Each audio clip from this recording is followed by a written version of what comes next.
The technical school opened its HVAC building and program. The building has a large classroom, 2 labs, an exterior lab for installations and storage facilities. The program will provide technical education and training to 100 McCann Tech students each year.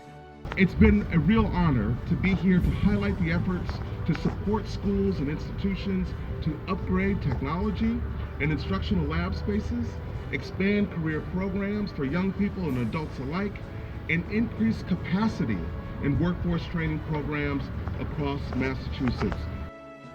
There is no other HVAC education in the county.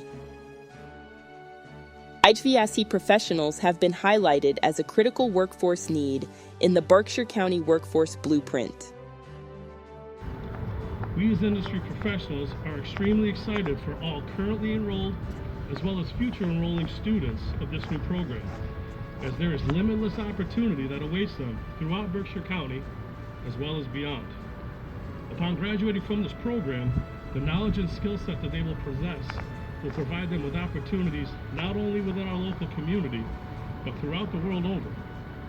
The laboratory was made possible by a $3.1 million state skills capital grant.